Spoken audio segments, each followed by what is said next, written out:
News पर।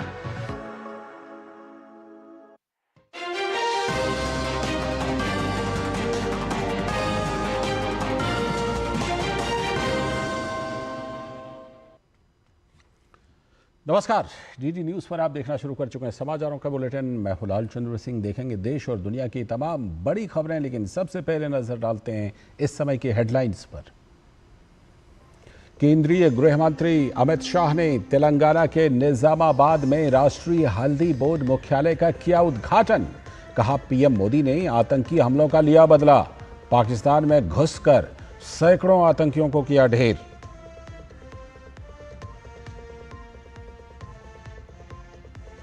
सतत विकास लक्ष्यों के तहत सरकार ने राष्ट्रीय संकेतक फ्रेमवर्क 2025 किए जारी। सामाजिक सुरक्षा, गांवों में पीने योग्य जल, नवीकरणीय ऊर्जा जैसे अनेक क्षेत्रों में हुई उल्लेखनीय वृद्धि।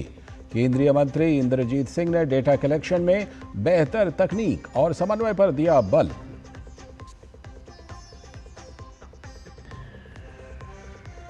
जम्मू कश्मीर के उपराज्यपाल मनोज सिन्हा पाकिस्तान समर्थित आतंकवादी हमले में मारे गए कश्मीरियों के परिवारों से मिले। कहा, केंद्र सरकार पीड़ितों के प्रति न्याय सुनिश्चित करने के लिए प्रतिबद्ध।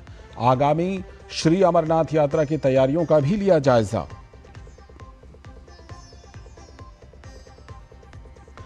रूस का सैकड़ों ड्रोन, क्रूज और बैलिस्टिक मिसाइलों से यूक्रेन पर बड़ा हवाई हमला। हमले में यूक्रेन के F-16 लड़ाकू विमान के पायलट की मौत।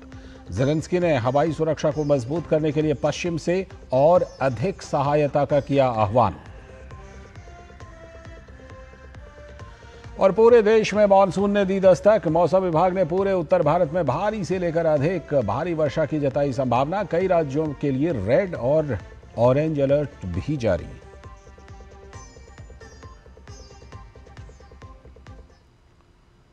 हेडलाइंस के बाद खबरें विस्तार से। और सबसे पहली और सबसे बड़ी खबर, केंद्रीय गृह मंत्री अमित शाह आज तेलंगाना दौरे पर हैं। इस दौरान केंद्रीय गृह मंत्री अमित शाह ने निजामाबाद में राष्ट्रीय हल्दी बोर्ड मुख्यालय का उद्घाटन किया। निजामाबाद में हल्दी किसानों की हल्दी बोर्ड की स्थापना एक प्रमुख मांग रही है, जिसे आज पूरा किया गया है। गौरतलब है कि भारत सरकार का लक्ष्य साल 2030 तक हल्दी के निर्यात को 1 अरब अमेरिकी डॉलर तक बढ़ाना है। इस मौके पर केंद्रीय गृह मंत्री ने कहा कि निजामाबाद को हल्दी की राजधानी के रूप में जाना जाता है और मुख्यालय बनने से यहां की हल्दी पूरी दुनिया में पहुंचेगी। अपना ये निजामाबाद कई दशकों से हल्दी की राजधानी के रूप में जाना जाता है। यहां के किसान हल्दी सदियों से उगाते हैं, मगर उसको वैश्विक बाजार जितना मिलना चाहिए, इतना दुनिया के बाजार में आपका हल्दी नहीं जाता है। ये बोर्ड बनने से 3-4 साल में ही निजामाबाद की हल्दी दुनिया के ज्यादातर देशों में पहुंचेगी, इसका मुझे विश्वास है। और केंद्रीय गृह मंत्री अमित शाह ने कहा कि प्रधानमंत्री ने साल 2023 के तेलंगाना विधानसभा चुनाव के समय हल्दी बोर्ड की घोषणा की थी। अब हल्दी के किसान बिचौलियों के भरोसे नहीं रहेंगे। 2023 के चुनाव के दौरान मोदी जी ने यहां पर तेलंगाना में हल्दी बोर्ड की घोषणा की थी। अक्टूबर 23 में इसकी अधिसूचना जारी की, 25 में इसको शुरू किया और आज 29 जून 2025 को इसका टेम्पररी हेडक्वार्टर भी हमने चालू करने का काम कर दिया है। और अब हल्दी बोर्ड व्यवस्थित रूप से काम चालू करने के बाद हल्दी के किसान बिचौलियों के भरोसे नहीं रहेंगे। इस दौरान अमित शाह ने कहा कि भारत सरकार ने साल 2030 तक हल्दी के निर्यात को 1 अरब अमेरिकी डॉलर तक करने का लक्ष्य रखा है। भारत सरकार ने 2030 तक $1 बिलियन के हल्दी के निर्यात का, एक्सपोर्ट का लक्ष्य रखा है। और अंतर्राष्ट्रीय मंचों पर $1 बिलियन के एक्सपोर्ट के लक्ष्य को अचीव करने की हमने पूरी तैयारी भी की। ये जो बोर्ड बनेगा, ये हल्दी की ज्यादा से ज्यादा कीमत हल्दी के किसानों तक पहुंचे, इसके लिए काम करेगा। इंटरनेशनल मार्केट में हल्दी की खपत को बढ़ाने के लिए प्रचार प्रसार करेगा। संभावित बाजार में भारत की हल्दी के अंदर जो औषधीय गुण है, इसका भी प्रचार प्रसार करेगा। उनकी गुणवत्ता और सुरक्षा मानांक विश्व स्तर के हो, इस प्रकार का पैकिंग की भी शुरुआत करेंगे। किसानों को हल्दी खेत से कैसे निकालनी, जिससे एक्सपोर्ट में कोई बाधा ना आए, इसका प्रशिक्षण और कौशल विकास, इसकी ट्रेनिंग देने का भी काम करेंगे। और हल्दी के स्वास्थ्यवर्धक गुणों पर हम रिसर्च एंड डेवलपमेंट कर उसको विश्व के लिए प्रस्तावित करने का काम करेंगे। और केंद्रीय गृह मंत्री अमित शाह ने अपने तेलंगाना दौरे के दौरान निजामाबाद में किसान महासम्मेलन को संबोधित करते हुए कहा कि मोदी जी ने पाकिस्तान से उरी, पुलवामा और पहलगाम हमले का बदला ले लिया है। हमारे बहादुर जवानों ने सैकड़ों आतंकियों को मौत के घाट उतारा और पाकिस्तान में आतंकी ठिकानों को ध्वस्त कर दिया। मोदी जी की सरकार में 10 साल में 3 बार बड़े प्रयास किए हैं। उरी में किया, पुलवामा में किया और पहलगाम में भी किया। उरी में किया, सर्जिकल स्ट्राइक की, पुलवामा में किया, एयर स्ट्राइक की और पहलगाम में किया, पाकिस्तान में घर में घुसकर ठोकने का काम किया। पहलगाम के हमले के बाद मोदी जी ने कहा था कि इनको बड़ा सबक सिखाएंगे और पाकिस्तान धमकी दे रहा था एटम बम के।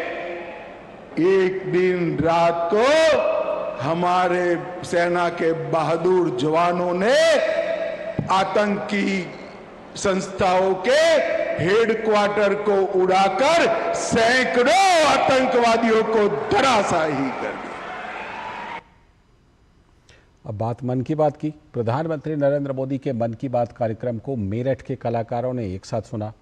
प्रधानमंत्री नरेंद्र मोदी ने मन की बात में महिला स्वयं सहायता समूह द्वारा किए गए उल्लेखनीय कार्यों के बारे में बताया।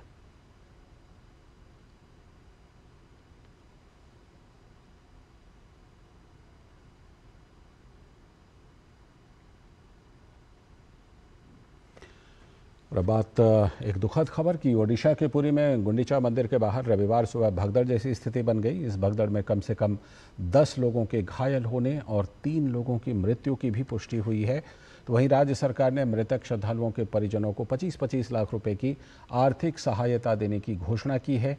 साथ ही मामले में विकास आयुक्त के अधीन प्रशासनिक जांच के आदेश भी दिए गए हैं।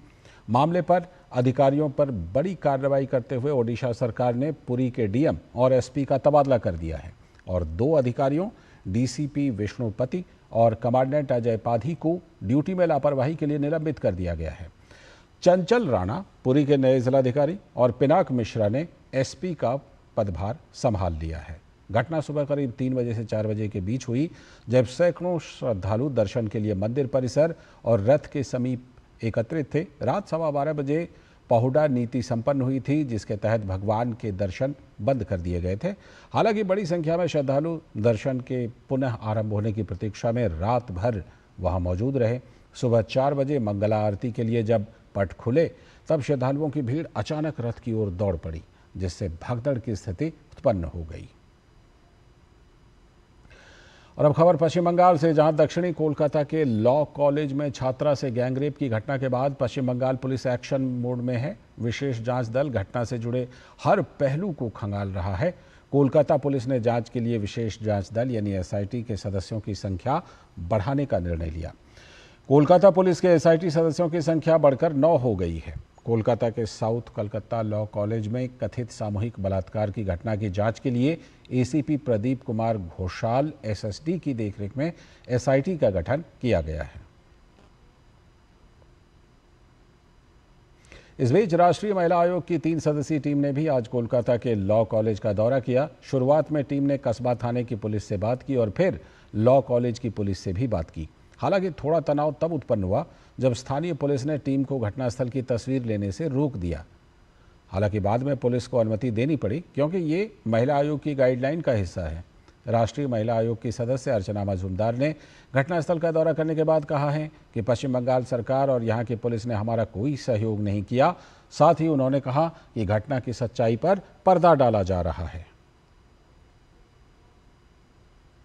ये हमें ना विक्टिम से मिलने दे रहा, ना हमें क्राइम सीन दिखाया, ना कोई फोटोग्राफ लेने दिया। पुलिस का कोऑपरेशन में लिमिटेशन है। वो नहीं चाहते कि हम विक्टिम से बात करें, उसके परिवार से बात करें, उसके पास खड़ी रहे।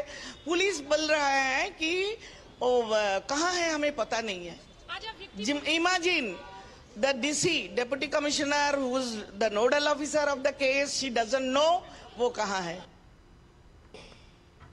और पश्चिम बंगाल विधानसभा में विपक्ष के नेता और भाजपा के नेता शुभेंदु अधिकारी ने कोलकाता लॉ कॉलेज के कथित गैंगरेप मामले में कॉलेज के सुरक्षा गार्ड की गिरफ्तारी पर टीएमसी पर निशाना साधा। उन्होंने कहा कि सुरक्षा गार्ड भी टीएमसी का ही आदमी है। नहीं करेगा, वो लोग टीएमसी का आदमी है कैसे मतलब? सुरक्षा गार्ड भी तो टीएमसी का आदमी है। कोई एग्जाम देकर नौकरी मिला या पूरा स्टेट में पिछले 14 साल में कोई परमानेंट नौकरी नहीं हुआ, सब कॉन्ट्रेक्चुअल कैजुअल एम्प्लॉय या पुलिस जिम्मेदार है। पुलिस के पास वोटों से क्या फायदा नहीं हुआ। आगे की खबरों में भारतीय रेलवे अपने पैसेंजर रिजर्वेशन सिस्टम को पूरी तरह बदलने की तैयारी में है। रेलवे मंत्रालय ने इस दिशा में कई अहम फैसले भी किए हैं जो टिकट बुकिंग को तेज, पारदर्शी और यात्री केंद्रित बनाएंगे। रेल मंत्री अश्विनी वैष्णव ने हाल ही में इन सुधारों की समीक्षा की और निर्देश दिया कि टिकटिंग सिस्टम को यात्रियों की सुविधा को ध्यान में रखते हुए स्मार्ट और भरोसेमंद बनाया जाए। इसी दिशा में चार्टिंग प्रक्रिया में सुधार करते हुए भारतीय रेलवे ने तत्काल टिकट और चार्टिंग प्रक्रिया में बड़ा बदलाव किया है। 2 बजे से पहले रवाना होने वाली ट्रेनों के लिए चार्ट एक दिन पहले ही रात 9 बजे ही बना दिया जाएगा, जबकि बाकी ट्रेनों के लिए चार्ट अब ट्रेन के रवाना होने से 8 घंटे पहले तैयार किया जाएगा। अभी तक ट्रेन चलने से 4 घंटे पहले रिजर्वेशन चार्ट तैयार किया जाता था, जिससे वेटिंग टिकट वाले यात्रियों को आखिरी वक्त तक टिकट कंफर्म होने का इंतजार करना पड़ता था। ये उन यात्रियों के लिए एक बड़ी परेशानी बन जाता है जो दूर दराज से ट्रेन पकड़ने आते हैं। वहीं 1 जुलाई से तत्काल टिकट बुकिंग के लिए पहचान सत्यापन भी जरूरी होगा। रेलवे अपने पैसेंजर रिजर्वेशन सिस्टम को भी पूरी तरह अपग्रेड कर रहा है और दिसंबर 2025 तक नया सिस्टम पूरी तरह से लागू हो जाएगा। नए पीआरएस के तहत 1.5 लाख टिकट प्रति मिनट बुकिंग क्षमता होगी।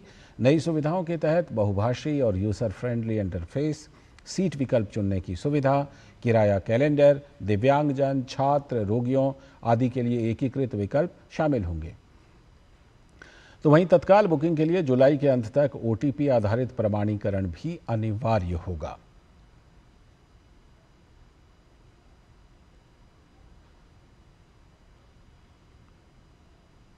और आगे बढ़ने से पहले वक्त है एक ब्रेक का।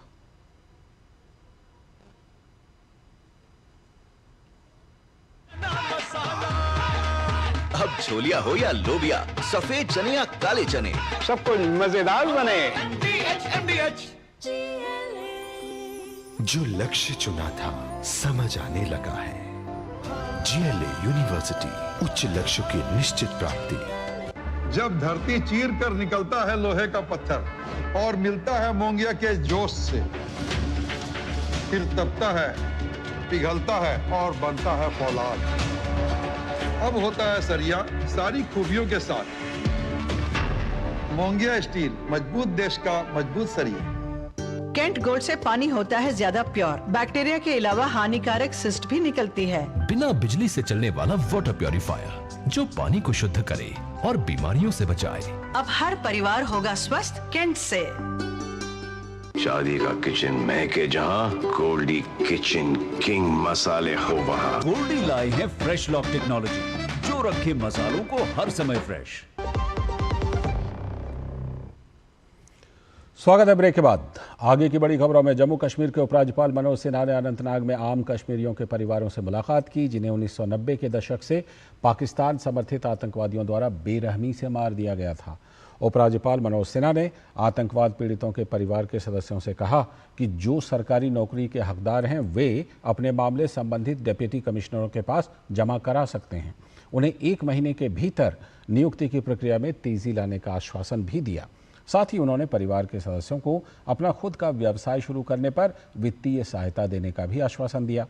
साथ ही उपराज्यपाल मनोज सिन्हा ने कहा कि आतंकवाद से पीड़ित परिवारों की जमीन और संपत्ति को आतंकवादियों के समर्थकों या अलगाववादी तत्वों द्वारा अतिक्रमण से मुक्त कराने के लिए भी कार्रवाई की जाएगी।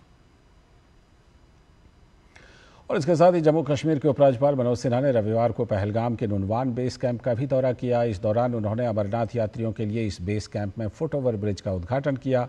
उपराज्यपाल मनोज सिन्हा ने 3 जुलाई से शुरू होने वाली अमरनाथ यात्रा के सुचारू संचालन के लिए किए गए प्रबंधों की समीक्षा के लिए नुनवान पहलगाम बेस शिविर का दौरा किया। उपराज्यपाल ने डिजास्टर मैनेजमेंट सेंटर और यात्री निवास की प्रगति और तीर्थयात्रियों के लिए आवास, लंगर, बिजली और पानी की आपूर्ति, स्वच्छता, स्वास्थ्य सुविधाएं, यातायात प्रबंधन, अग्निशमन और इमरजेंसी सेवाएं और सुरक्षा कर्मियों की तैनाती सहित विभिन्न सेवाओं के कार्यों की समीक्षा की। इससे पहले 28 जून को जम्मू में उपराज्यपाल मनोज सिन्हा ने नागरिक समाज संगठनों, धार्मिक नेताओं, निर्वाचित प्रतिनिधियों, व्यापार और व्यवसाय समुदाय के सदस्यों के साथ आगामी श्री अमरनाथ जी यात्रा की व्यवस्था को लेकर चर्चा की थी। बात भारत की उपलब्धियों की। सतत विकास लक्ष्यों के तहत सरकार ने आज नेशनल इंडिकेटर फ्रेमवर्क 2025 जारी किए। सांख्यिकी दिवस के अवसर पर मंत्रालय ने अपने ताज़ा रिपोर्ट में उन कदमों का जिक्र किया है जिसके तहत भारत ने सतत विकास लक्ष्यों को हासिल करने की दिशा में अहम कदम उठाए हैं। देश में वर्ष 2016 में सामाजिक सुरक्षा का दायरा मात्र 22% था, जो 2025 में बढ़कर 64.3% हो गया। वहीं खेती बाड़ी से प्रति व्यक्ति आय वर्ष 2015 के 61,427 रुपये से बढ़कर 2024-25 में 94,110 रुपये रही। गांवों में बेहतर गुणवत्ता वाले पीने के पानी की उपलब्धता अब 99.6% लोगों तक पहुंच चुकी है। साल 2015-16 में नवीकरणीय ऊर्जा की हिस्सेदारी 16% थी, जो वित्त वर्ष 2024-25 में बढ़कर 22.13% हो गई। जबकि इंटरनेट का इस्तेमाल करने वालों की संख्या 2015 में मात्र 30 करोड़ थी, जो 2024 में बढ़कर 95 करोड़ को भी पार कर गई। वित्त वर्ष 2015-16 में देश में 18% कूड़े का प्रबंधन किया जाता था, जो 2024 में 80% पर पहुंच गया है। देश में फॉरेस्ट कवर साल 2023 में 21.76% के स्तर पर है, जो 2015 में 21.34% हुआ करता था। और सांख्यिकी दिवस के अवसर पर सांख्यिकी एवं कार्यक्रम कार्यान्वयन राज्य मंत्री राव इंद्रजीत सिंह ने डेटा कलेक्शन में बेहतर तकनीक और राज्यों के साथ समन्वय की जरूरत पर बल दिया है। सांख्यिकी और आर्थिक नियोजन के क्षेत्र में अग्रणी रहे प्रोफेसर प्रशांत चंद्र महालनोबिस की जयंती के उपलक्ष्य में हर साल ये सांख्यिकी दिवस मनाया जाता है। वर्ष 2025 के लिए 19वें सांख्यिकी दिवस की थीम रही राष्ट्रीय नमूना सर्वेक्षण के 75 वर्ष। डेटा फॉर डेवलपमेंट के लक्ष्य के साथ इस अवसर पर 75 रुपये का स्मारक सिक्का, डाक टिकट और GOI स्टैट्स मोबाइल ऐप की शुरुआत की गई। Our focus must be on greater integration of technology, enhanced coordination with state statistical systems, strengthening data quality through training and innovation, and expanding stakeholder engagements to make our statistics more responsive and relevant. Let us continue this journey with renewed purpose, ensuring that our statistical system remains a trusted foundation for evidence-based governance and inclusive development. अगली खबर, राष्ट्रपति द्रौपदी मुर्मू सोमवार 30 जून को 2 दिवसीय दौरे पर गोरखपुर जा रही हैं। राष्ट्रपति का यह दौरा चिकित्सा जगत को समर्पित है। इस दौरान वो 30 जून को गोरखपुर एम्स में पहले दीक्षांत समारोह में उपस्थित होंगी। राष्ट्रपति 61 मेडिकल के छात्रों को डिग्री प्रदान करेंगी तथा 7 लोगों को प्रशस्ति पत्र भी देंगी। एम्स ने गोरखपुर, बिहार और नेपाल तक के मरीजों को चिकित्सा की सुविधा प्रदान की है। तो वहीं 1 जुलाई को राष्ट्रपति मुर्मू महायोगी गुरु गोरखनाथ आयुष विश्वविद्यालय का शुभारंभ करेंगी। यह आयुष विश्वविद्यालय देश और दुनिया में आयुर्वेद, होम्योपैथी और यूनानी चिकित्सा पद्धति को नई ऊंचाइयां प्रदान करेगा। इसी दिन शाम को राष्ट्रपति गुरु गोरखनाथ विश्वविद्यालय में ऑडिटोरियम का शुभारंभ और स्टेडियम का शिलान्यास भी करेंगी। गोरखपुर में एम्स होगा ऐसा किसी ने सोचा नहीं था। कल इसका पहला दीक्षांत समारोह है जिसमें 61 जो मेडल हैं वो विद्यार्थियों को दिए जाएंगे। 7 को राष्ट्रपति स्वयं मंच से मेडल प्रदान करेंगे। जाहिर है कि पूर्वांचल के लिए ये बड़ी उपलब्धि है।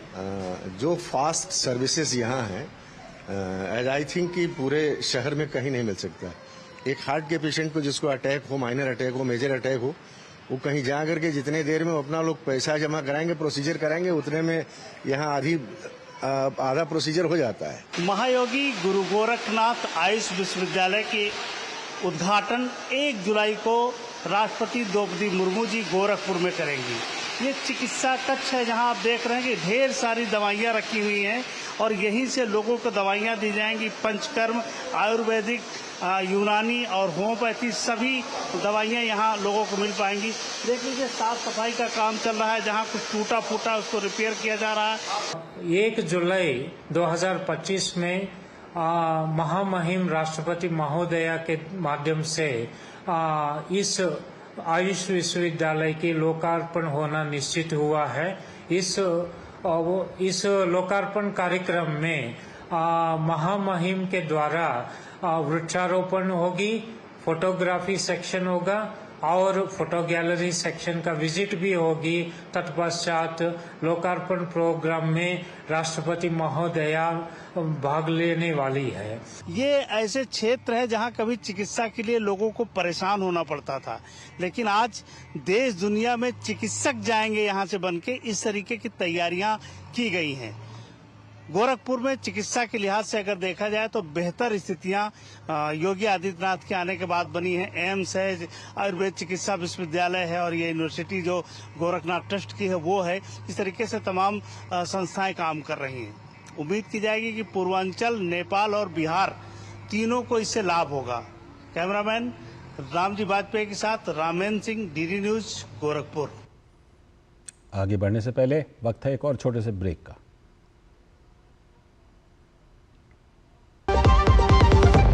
दादी के हाथों का जादू और खुशबू से महकता घर। MDH गरम मसाला, असली मसालों से भरा हूँ मैं, क्योंकि हर रिश्ता है स्वाद से जुड़ा।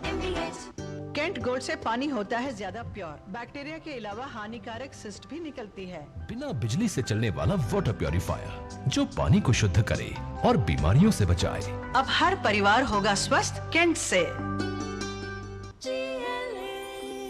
जो लक्ष्य चुना था समझ आने लगा है। GLA यूनिवर्सिटी, उच्च लक्ष्य की निश्चित प्राप्ति। वाह यार, क्या सही हुआ। मेरा भी मन करता है कुछ करने का। मन करता है तो करो। घर की चीजों से टाइम ही नहीं मिलता और हूँ सिर्फ 10वीं पास। आप LIC की बीमा सखी योजना के साथ जुड़ सकती हो। मैं LIC एजेंट बन सकती हूँ। पूरी ट्रेनिंग भी मिलेगी, मंथली स्टाइपेंड भी मिलेगा। स्टाइपेंड भी? ऊपर से कमीशन अलग। LIC बीमा सखी योजना से जुड़ने के लिए अपनी नजदीकी LIC शाखा से संपर्क करें। LIC बीमा सखी योजना, अपनी शुरुआत अपने हिसाब से। शादी का किचन महके जहाँ, गोल्डी किचन किंग मसाले हो वहाँ। गोल्डी लाए हैं फ्रेश लॉक टेक्नोलॉजी जो रखे मसालों को हर समय फ्रेश। स्वागत है। ब्रेक के बाद बात मौसम की। भारतीय मौसम विभाग के अनुसार इस बार मानसून 9 दिन पहले ही आ गया। पूरे उत्तर भारत में भारी से लेकर अधिक भारी वर्षा होने की संभावना बनी हुई है। ओडिशा, झारखंड, हिमाचल प्रदेश, पंजाब, हरियाणा, पश्चिमी उत्तर प्रदेश और उत्तराखंड के लिए रेड अलर्ट भी जारी है। IMD वैज्ञानिक नरेश कुमार ने बताया कि दिल्ली NCR में आज और कल हल्की से लेकर मध्यम वर्षा हो सकती है और दिल्ली NCR के लिए येलो अलर्ट जारी किया गया है। जो मानसून की कंडीशंस है वो सेटिस्फाई होगी। लो प्रेशर एरिया बना हुआ है जो भी नॉर्थ वेस्ट बे में है। कल तक एक लो प्रेशर एरिया था, सौराष्ट्र कच्छ में था।